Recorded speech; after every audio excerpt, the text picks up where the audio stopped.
Hello student, Khan sir agriculture classes में आप सभी के लिए बीएससी एग्रीकल्चर आपका सेकंड सेमेस्टर जिसमें फंडामेंटल्स ऑफ एग्रीकल्चर इकोनॉमिक्स के क्वेश्चन लेकर आया हूं। जो आपका आने वाला एग्ज़ाम है उसमें आपको क्वेश्चन देखने को मिलेंगे स्टूडेंट। तो आप अगर चैनल पर नए हों तो लाइक सब्सक्राइब करना नहीं भूलें और ज़्यादा से ज़्यादा चैनल को शेयर करें। तो चलता हूँ, क्वेश्चन नंबर आपका पहला है कि अर्थशास्त्र का मुख्य उद्देश्य क्या है। ऑप्शन ए है आपका केवल धन का अध्ययन, ऑप्शन बी है आपका सीमित साधनों का सर्वोत्तम उपयोग, ऑप्शन सी है केवल कृषि का अध्ययन और ऑप्शन डी है केवल उत्पादन का अध्ययन। तो अर्थशास्त्र का मुख्य उद्देश्य क्या है? तो स्टूडेंट इसका राइट आंसर होगा अर्थशास्त्र का मुख्य उद्देश्य है सीमित साधनों का क्या करना है, सर्वोत्तम। ठीक है, तो इसका राइट आंसर होगा आपका ऑप्शन बी। नेक्स्ट क्वेश्चन है अर्थशास्त्र शब्द की उत्पत्ति किस भाषा से हुई।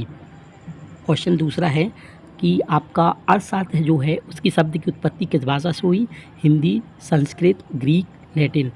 तो इसका राइट आंसर क्या होगा, जो अर्थशास्त्र है वो ग्रीक भाषा का वर्ड है। कौन सी भाषा का वर्ड है? ग्रीक भाषा का वर्ड है।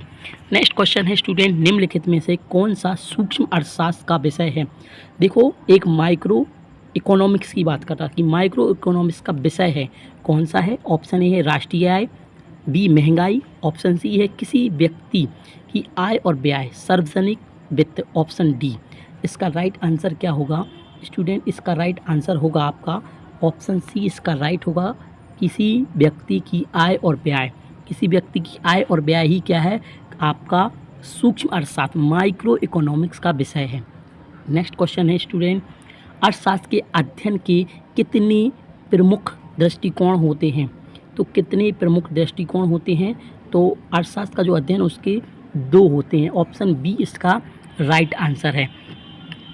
क्वेश्चन अच्छे लगे हों तो आप चैनल को लाइक सब्सक्राइब करना नहीं भूलें और ज़्यादा से ज़्यादा चैनल को शेयर करें। क्वेश्चन पाँचवा है आपका, मांग का नियम क्या दर्शाता है।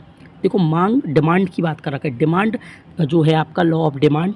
तो मांग का नियम क्या दर्शाता है? ऑप्शन ए है आपका इसमें मूल्य बढ़ने पर मांग घटती है, ऑप्शन बी है मूल्य घटने पर मांग घटती है, ऑप्शन है सी मांग और मूल्य का कोई संबंध नहीं है, ऑप्शन डी है मूल्य और मांग साथ साथ बढ़ते हैं। तो इसका राइट आंसर आपका क्या होगा? देखो, मांग का नियम दर्शाता है तो इसका राइट आंसर ऑप्शन ए होगा, मूल्य बढ़ने पर क्या है आपका, मांग घट जाती है। नेक्स्ट क्वेश्चन है आपका, मांग को प्रभावित करने वाला कारक कौन सा नहीं है। मतलब कौन सा कारक है, कौन सा फैक्टर जो नहीं है मांग को प्रभावित करता है। तो ऑप्शन ए है आपका उपभोक्ता की आय, ऑप्शन बी है वस्तु का मूल्य, ऑप्शन सी है सरकार की नीति, ऑप्शन डी उत्पादक की आय।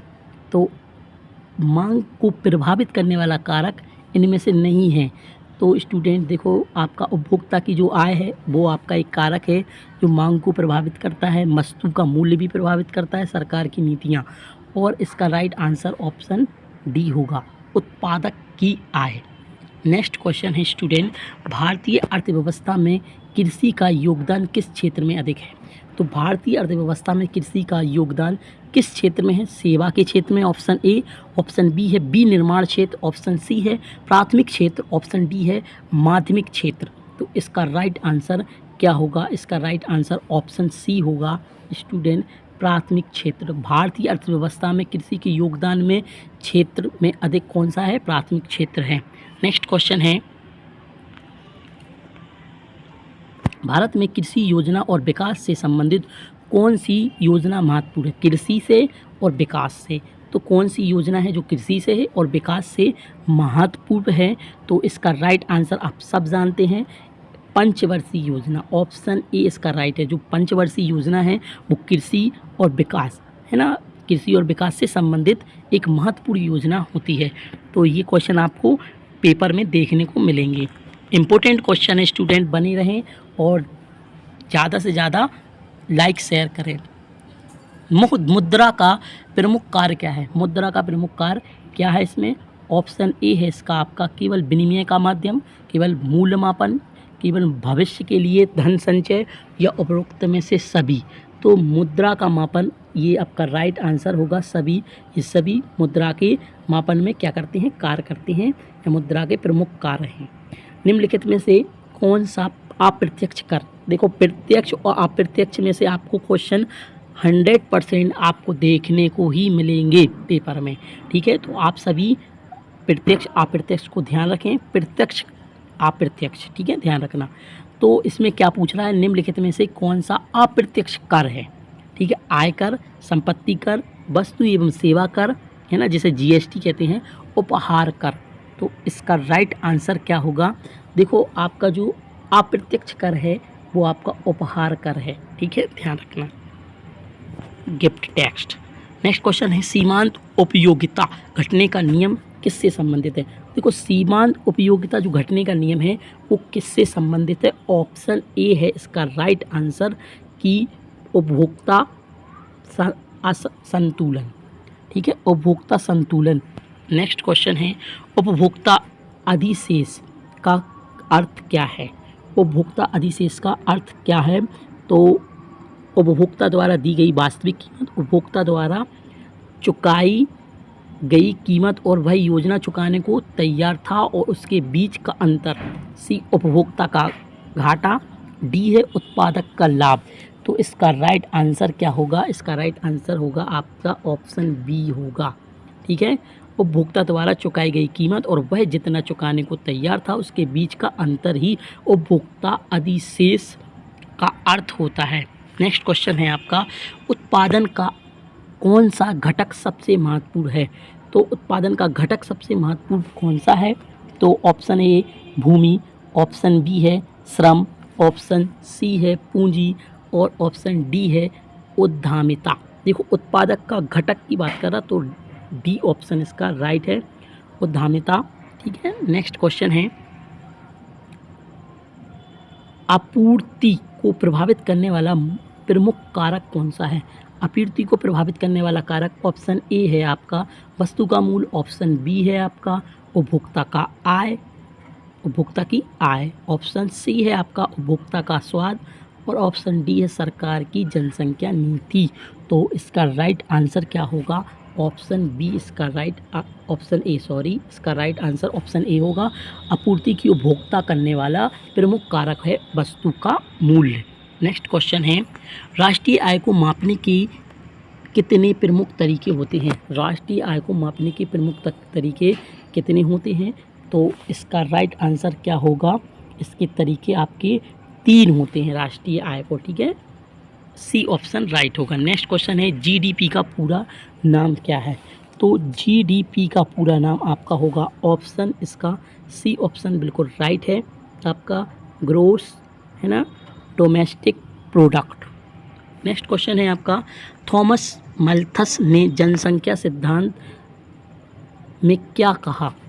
थॉमस मल्थस जो हैं आपके, उनने जनसंख्या सिद्धांत में क्या कहा, तो इसका राइट आंसर होगा, इन्होंने कहा था कि जनसंख्या गुणोत्तर दर से बढ़ती है जबकि खाद्य उत्पादन अंगणितीय दर से क्या है, बढ़ता है, ये कहा था।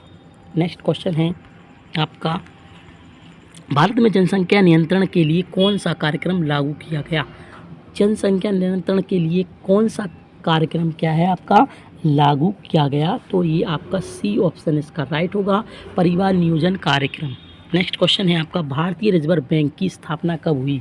आरबीआई की स्थापना, देखो जितने भी आपके बैंक वगैरह हैं इन बैंकों को आपको पढ़ के जाना है, इनसे क्वेश्चन आपको ज़रूर आएगा।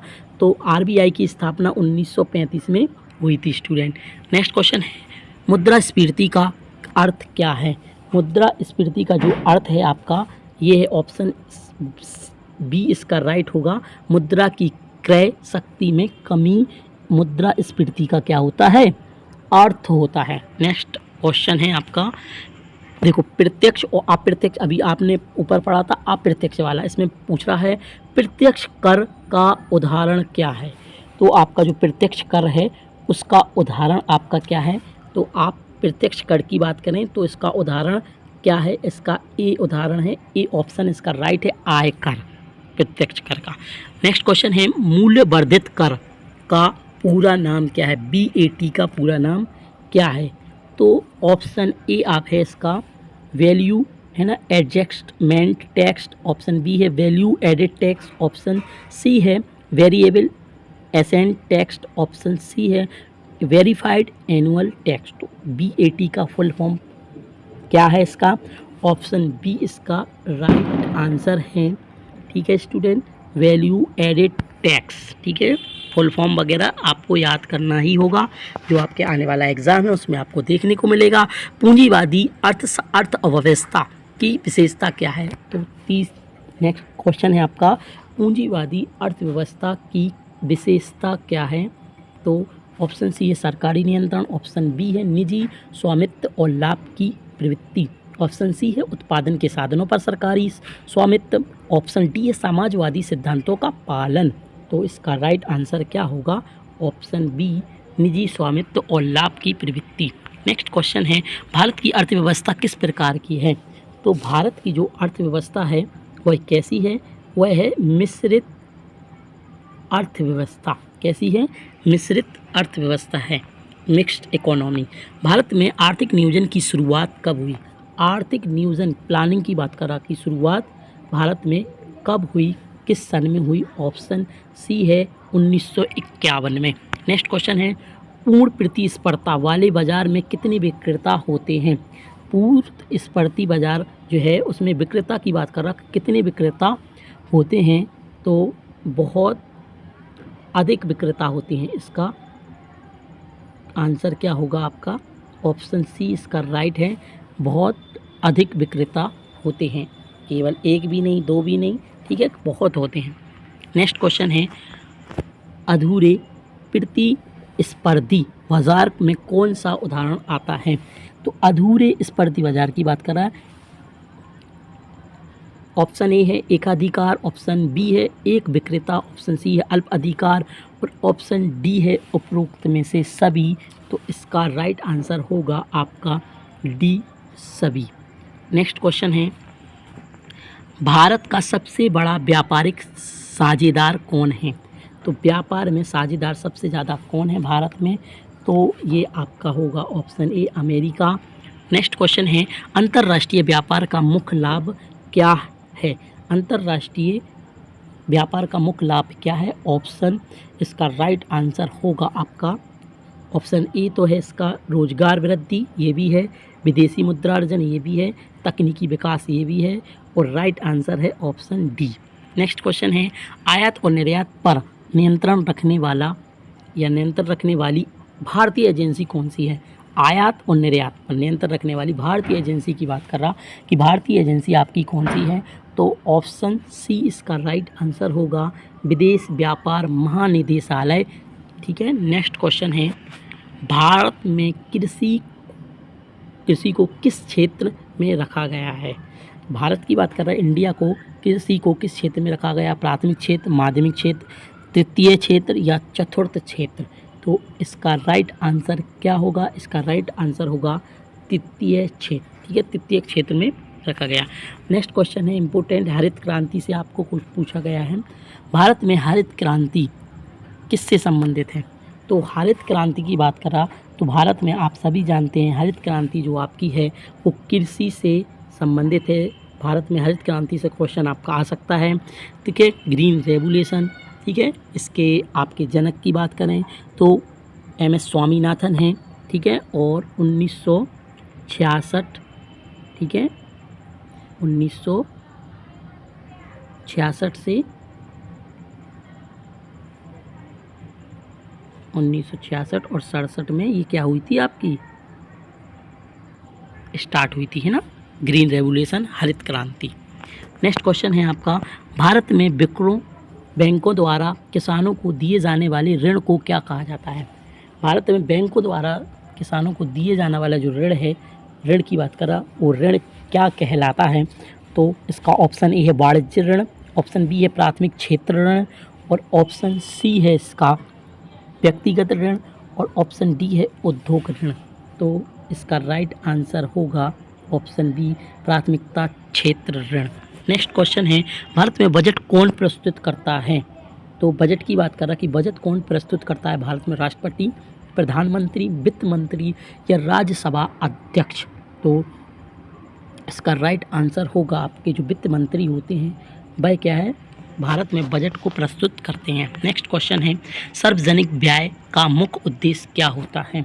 सार्वजनिक व्यय का मुख्य उद्देश्य गरीबी उन्मूलन, आर्थिक असमानता को कम करना, विकास परियोजनाओं पर खर्च। ऑप्शन डी है उपरोक्त में से सभी। तो इसका राइट आंसर उपरोक्त में से सभी होगा।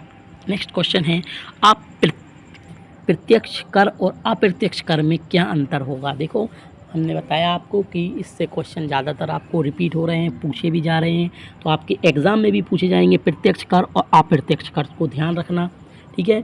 तो दोनों में अंतर की बात कर रहा कि क्या अंतर होगा, ठीक है। तो प्रत्यक्ष और अप्रत्यक्ष कर में अंतर की बात करें तो ऑप्शन ए है, प्रत्यक्ष कर उपभोक्ता द्वारा सीधे सरकार को दिया जाता है, जबकि अप्रत्यक्ष कर वस्तुओं और सेवाओं पर लगता है। ऑप्शन बी है, अप्रत्यक्ष कर आय पर लगता है।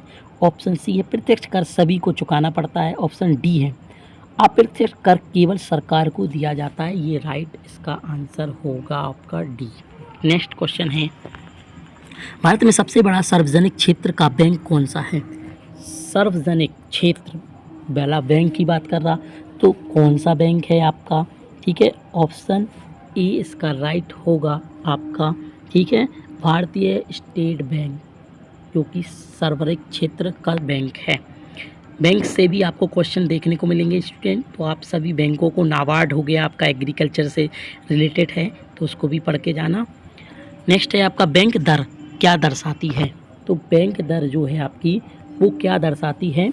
तो इसका राइट आंसर आपका क्या होगा? ऑप्शन बी होगा, रिजर्व बैंक द्वारा बैंकों को दी जाने वाली ऋण दर क्या है आपकी दर्शाती है। ऑप्शन बी इसका क्या होगा? राइट होगा, ठीक है स्टूडेंट। नेक्स्ट क्वेश्चन है, उदारीकरण, ठीक है, उदारीकरण, निजीकरण और वैश्वीकरण नीति भारत में कब लागू की गई है? ठीक है, तो ये आपकी जो नीति है वह कब लागू की गई थी? 1991 में। नेक्स्ट क्वेश्चन है आपका, भारत में नीति आयोग की स्थापना कब हुई? इम्पोर्टेंट क्वेश्चन है, भारत में नीति आयोग की स्थापना 2015 में हुई स्टूडेंट। नेक्स्ट क्वेश्चन है, भारत में नई औद्योगिक नीति किस वर्ष लागू की? नई औद्योगिक नीति की बात कर रहा, किस वर्ष लागू की गई? तो ये भी आपका नई जो नीति है ये भी आपकी 1991 में की गई थी, ठीक है स्टूडेंट। नेक्स्ट क्वेश्चन है आपका, वस्तु एवं सेवा भारत में कब लागू हुआ? ठीक है, तो वस्तु और सेवा जो है भारत में कब लागू हुआ? तो इसका राइट आंसर है ऑप्शन सी होगा, ठीक है, 2017 में। नेक्स्ट क्वेश्चन है, भारत में कर प्रणाली के प्रकार कौन कौन से हैं? देखो, कर प्रणाली के प्रकार प्रत्यक्ष कर और अप्रत्यक्ष कर ये दोनों ही हैं, ठीक है, तो ऑप्शन सी इसका राइट होगा कर। नेक्स्ट क्वेश्चन है, अंतर्राष्ट्रीय मुद्रा कोष का मुख्यालय कहाँ है? तो अंतर्राष्ट्रीय मुद्रा कोष का मुख्यालय आपका वाशिंगटन डीसी, इसका राइट आंसर होगा। नेक्स्ट क्वेश्चन है, विश्व बैंक, वर्ल्ड बैंक की बात कर रहा, का मुख्य उद्देश्य क्या है? विश्व बैंक, वर्ल्ड बैंक का मुख्य उद्देश्य है विकासशील देशों को आर्थिक सहायता प्रदान करना। इसका बी ऑप्शन राइट होगा स्टूडेंट, ठीक है, ऑप्शन बी इसका क्या होगा? राइट होगा। नेक्स्ट क्वेश्चन है, भारत में पहली पंचवर्षीय योजना किस वर्ष शुरू हुई थी? पहली पंचवर्षीय योजना कब शुरू की गई थी? कहाँ? भारत में, तो 1951 में शुरू की गई थी, ठीक है। नेक्स्ट क्वेश्चन है आपका, भारत में पंचवर्षीय योजना को समाप्त करने का निर्णय कब लिया गया? तो पंचवर्षीय जो योजना है उसको समाप्त करने का निर्णय 2017 में लिया गया था। नेक्स्ट क्वेश्चन, हरित क्रांति का मुख्य उद्देश्य क्या था? हरित क्रांति का मुख्य उद्देश्य था आपका कृषि उत्पादन में क्या करना है? वृद्धि करना, ठीक है। नेक्स्ट क्वेश्चन है आपका, लास्ट क्वेश्चन है, भारत में आर्थिक उदारीकरण की शुरुआत किस वर्ष हुई? आर्थिक उदारीकरण की शुरुआत भारत में आपकी कब हुई? तो इसका राइट आंसर है 1991। ठीक है स्टूडेंट, अगर क्वेश्चन आपको अच्छे लगे हों तो लाइक, सब्सक्राइब और ज़्यादा से ज़्यादा शेयर करें और चैनल पर बने रहें। ऐसे ही आपको अच्छी वीडियो मिलती रहेंगी, जो आने वाले आपका एग्ज़ाम है उसमें आपको ये क्वेश्चन देखने को मिलेंगे। ठीक है स्टूडेंट, थैंक यू।